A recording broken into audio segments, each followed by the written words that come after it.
Hey everybody, High Mileage Rider here, and today we're going to have a little different video for you.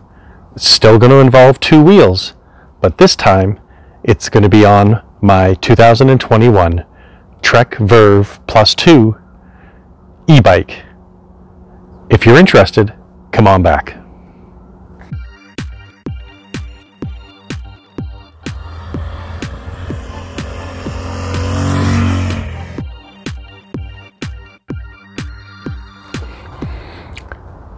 Thanks for coming back, everybody. Here is my Trek Verve Plus 2 e-bike.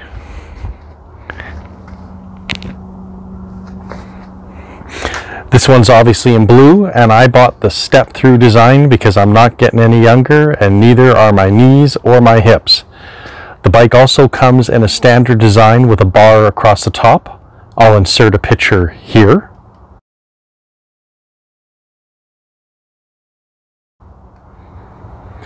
And the year that I bought it only came in three colors: a silver, a gunmetal gray, and this blue.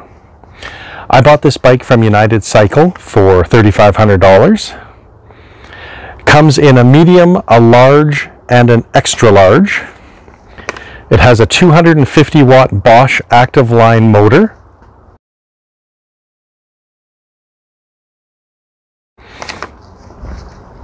And it can go up to 32 kilometers an hour, and it has 48 Newton meters of torque. There's the Bosch inline mid-drive motor. The power comes from a Bosch lithium-ion power pack, 400 watt hours.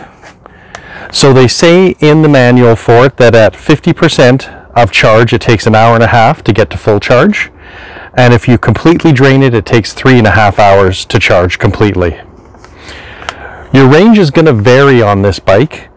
Depends how big of a load you put on the bike, of course, and I'm a pretty big load at 6 feet and just over 200 pounds.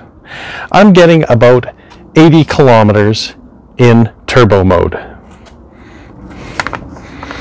Now the Bosch Purion display, which is right here, we will go through it in a few minutes, but it will feature a speedometer, which can be miles per hour, kilometers an hour. It has a backlit display. It has a service interval indicator if you wish, a battery range, and an odometer.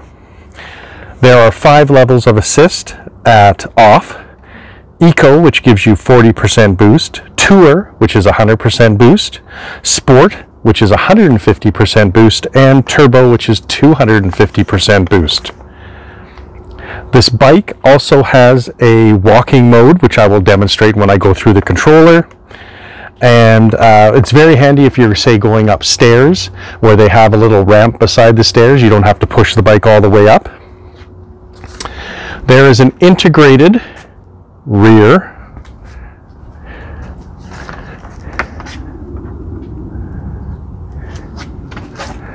and front light.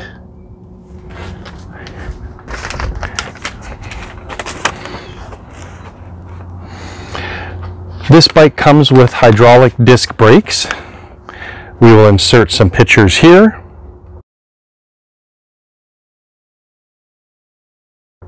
It's an aluminum frame which weighs 51.5 pounds. The wheels are Bohn wheels. And the tires on there, they're 700 by 45C. They can go up to a 700 by 55C, and you fill them with 80 PSI. They have a little bit of knobby on the outside edges, so these are good for gravel-packed roads and pathways. The Trek Verve Plus 2 comes with Shimano Allevio components. It's a 9-speed. I haven't found that I've needed more than the 9 gears with the different display assist. It has an 1136 rear cassette. It has Shimano MT200 hydraulic disc brakes, as I mentioned, which are very strong. And the max weight that you can have on this bike is a 300-pound person including the weight of the bike. So I guess a 250-pound person. Now, let's have a look at that Purion display. Just going to move the bike to the side.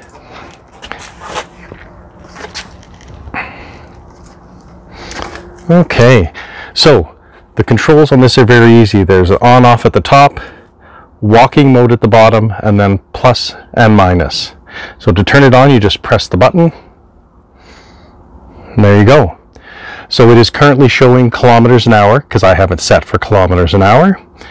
It is showing a range with a fully charged battery. The light is on. We are in kilometers, and it is currently in the off mode. So you could pedal it like a regular bike if you run out of battery power. Now, the modes are achieved by hitting the plus button. So you have Eco, Tour, Sport, Turbo, and then you can go all the way back down. When you have the bike in any one of the modes, all you need to do is press the bottom button. Shows walk, hit the plus. When you let go, it goes out of walk mode and back into whatever mode you had it in. In this case, we were in Eco mode. The screen is also backlit, so it's easy for you to read. Very handy, very simple, nice and small. It unfortunately does not come off of the bike because of all of the cabling, but I lock this in a locked bike cage, so I've not had a problem.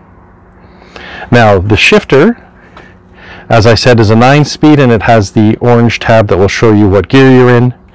From here, you go easier gear by pressing this one, harder gear by pressing this one. Now let's spend a second talking about this battery pack.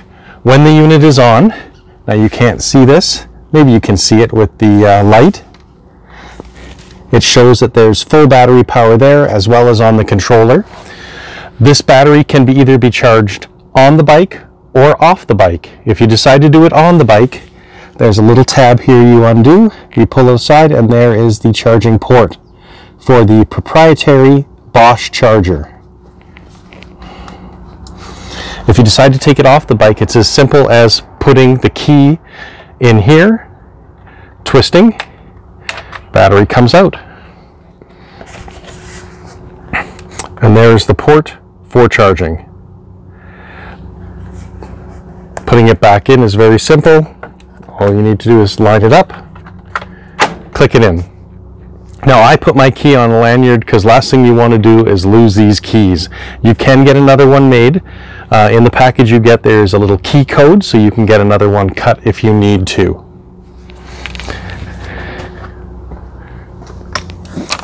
So also included with the bike were the charger, of course, the manuals. This bike came with a pannier rack for me to put my pannier bags on for going to and from work. It came with the front and the rear fenders, lights. It also came with a suspension seat post, which I thought might be a bit of a gimmick, but it really does provide a lot of cushioning when you're going over curbs or on rougher roads. It is a quick release seat post, so you can easily adjust for your height. You get a chain guard. Let's just move the bike again. You get a chain guard to prevent mud and stuff from flying up on you if you decide you're going to be riding in nicer clothes, business clothes, let's say, to work. The Shimano Alivio derailleurs.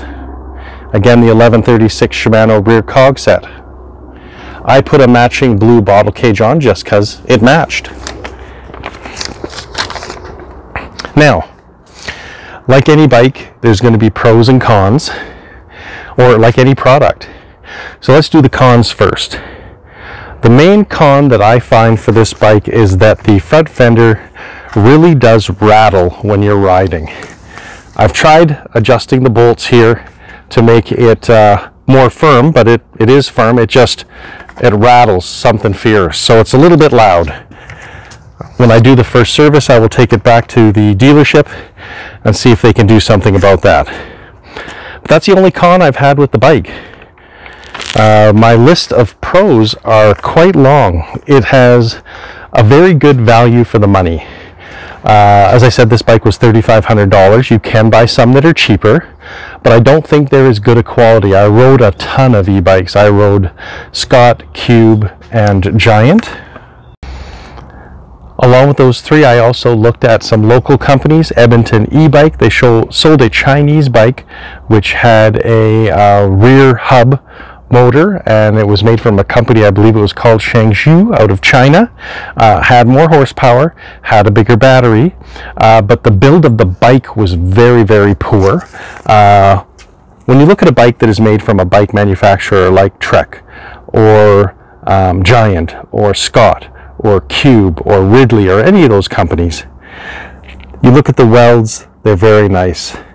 You look at the paint quality, you look at the stiffness of the bike, you look at the components that are on the bike, and you just can tell that it's a bike made by a bike manufacturer that then got into e-bikes, not someone who slapped something together in order to call it an e-bike. I found that this has really good range, especially with me on it, given that I'm a heavier guy. Being able to get 80k with the most assist in turbo mode, I think is really good. Of course, if you use one of the lower levels of assist, you will get more range. The brakes are amazing. The motor has lots of torque. I know there are stronger motors out there, but if you're not looking to spend a lot of money and you want to spend $3,000, $3,500, you can't really go wrong with this bike. Last summer, there was an incentive on in Edmonton that you could get $750 off if you bought any e-bike from any store in Edmonton. So in that case, this would have cost you under $3,000. I unfortunately missed that. I guess I also forgot to tell you that there is a kickstand included that is actually bolted into the rear swing arm.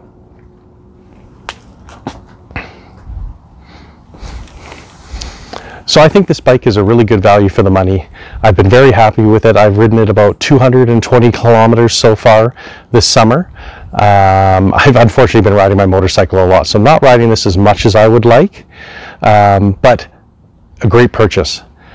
Such a good purchase that we're looking at buying another one for my wife this winter, depending on availability. Right now there's none available. They were all sold out. We'll have to wait for the next batch, and then we'll get her one as well. Anyways, if you enjoyed this review, please remember to subscribe to the channel, to like the video, and hit the notification bell so you will be reminded of more videos that we put out. Through the winter, I'll be including some other videos, not necessarily motorcycle related, but transportation and fun related. With 6 months of winter, we're limited on what we can give you for motorcycle content other than reviews on gear and stuff, and there will be some of that as well. So, until the next video, remember to keep that right hand cranked and the rubber side down, and be careful out there.